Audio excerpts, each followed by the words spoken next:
हाय, hello, good morning. आज मी तुम्हाला मुलांना किंवा सगळ्यांनीच फळं खाण्याबद्दलचे फायदे सांगणार आहेत. आपल्याला माहिती की फळं एकीकडे आणि दुसऱ्या साईडला आपण प्रोसेस पॅक फूड असं डिफरन्शिएट करून बघणार आहेत की कुठलं चांगलं आहे हेल्थला, कुठलं वाईट आहे आणि इकॉनॉमिकली ते कसं बेनिफिटेड आहे, प्लस हेल्थ वाईज पण कसं बेनिफिटेड आहे ऑफकोर्स. तर त्या गोष्टी आज आपण बघूयात. फळं जी आहेत तर ती बऱ्याचदा काय केले जातात की आपण खूप मनात विचार करत राहतो की एन्व्हायरमेंट की एवढं ग्लोबल वॉर्मिंग होतं आहे, पण झाडं लावायला आपल्याकडे जागा नाही आहे किंवा मी काही करू शकत नाही, माझ्याकडे जमीन नाही आहे. अशा गोष्टी आपल्या मनात चाललेल्या असतात. पण आपण इनडायरेक्टलीसुद्धा हेल्प करू शकतो एन्व्हायरमेंटमध्ये पण. आणि सगळ्यात महत्त्वाचं तर आपल्या भारत देशामध्ये जवळजवळ 90-95% शेतकरी वर्ग आहे. त्यालासुद्धा खूप सारा बेनिफिट मिळू शकतो. कसं? फक्त फळं खाल्ल्यामुळं. फळं खाल्ल्यामुळं काय होणार आहे की ॲटोमॅटिक ग्लोबल वॉर्मिंगचा जो इश्यू आहे तो पण सॉल्व्ह होऊ शकतो. कारण आपण खूप सारे जण सगळेच जण फळं परचेस करायला लागलो, आठवड्यातून 2दा-3दा सगळ्या प्रकारची व्हरायटी ऑफ फळं जर घ्यायला लागलो आपण, तर ॲटोमॅटिकली काय होणार आहे, फळांचं डिमांड वाढणार आहे आणि त्याच्यामुळे शेतकरी वर्ग आहेत त्यालासुद्धा पैसे भेटणार आहेत. प्लस शेतकरी वर्ग अजून साऱ्या बागा लावणार आहे, झाडं लावणार आहेत खूप साऱ्या, की जे डेफिनेटली ह्याच्यामध्ये एन्व्हायरमेंटमध्ये हेल्प करणारच आहे, ग्रीनरी वाढणार आहे.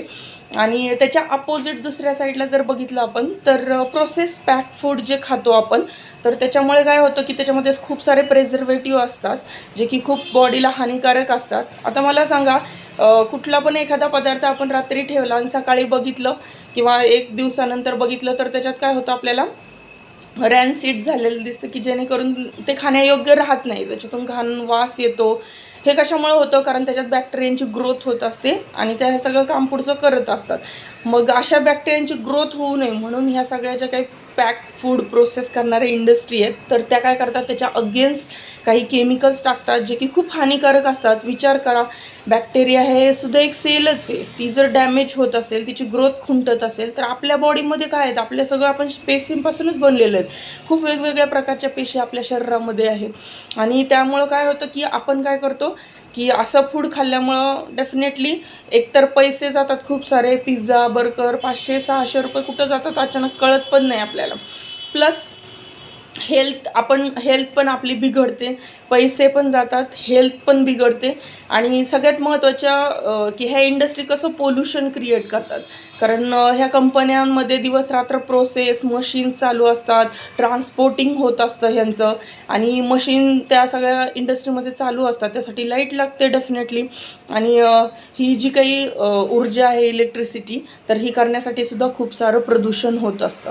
त्याच्यामुळं इनडायरेक्टली जर बघितलं तर हे सगळे ड्रॉबॅक्स आहेत जे की आपण प्रोसेस फूड वगैरे खातो आणि दुसऱ्या कंट्रीमध्ये आपण पैसे देतो. लेज वगैरे ह्या कंपनी सगळ्या बऱ्यापैकी काय आहेत, फॉरेनच्या आहेत, पेप्सी, कोकाकोला वगैरे. हे असे पदार्थ खाऊन आपली हेल्थ आपण डॅमेज करून घ्यायची, पैसे वायाला घालायचे, दुसऱ्या कंट्रीला आपले पैसे जाऊ द्यायचे आहेत की आपल्याच देशामध्ये आपलेच फळं, आपलेच शेतकऱ्यांना त्याचा बेनिफिट होऊ द्यायचं आहे, आपल्याच हेल्थला बेनिफिट होऊ द्यायचं आहे.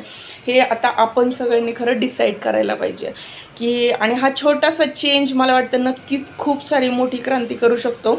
आणि सगळ्यांनी, मी तर म्हणून फक्त फळं खा, फळं खा, फळं खाल्लं तर हेल्थ, वेल्थ, एव्हरीथिंग आणि एन्व्हायरमेंट ॲडिशनल खूप मोठा बेनिफिट येतो, जो की 5 वर्षांनी काय होणार ग्लोबल वॉर्मिंग आणि 10 वर्षांनी काय होणार आहे ह्याची जास्त विचार करायची गरज नाही पडणार आहे. इनडायरेक्टली आपण ह्या सगळ्या गोष्टी करू शकतो फक्त फळं खायला सुरुवात केल्यामुळं. आय होप ही व्हिडिओ तुम्हाला आवडली असेल आणि प्लीज ही शेअर करा सगळ्यांसोबत, जेणेकरून खूप सारी क्रांती होऊ शकेल, शेतकरी खुश होतील, आपणही, आपली हेल्थ होईल, आपलाच पैसा आपल्याच देशात राहील जो की आपल्याच परत आपल्याच ज्या काही गरजा आहेत सगळ्या लोकांच्या त्या पूर्ण करण्यासाठी वापरण्यात येईल. Okay, thank you. आय होप आवडल्यावर नक्की लाईक करा, शेअर करा. थँक्यू.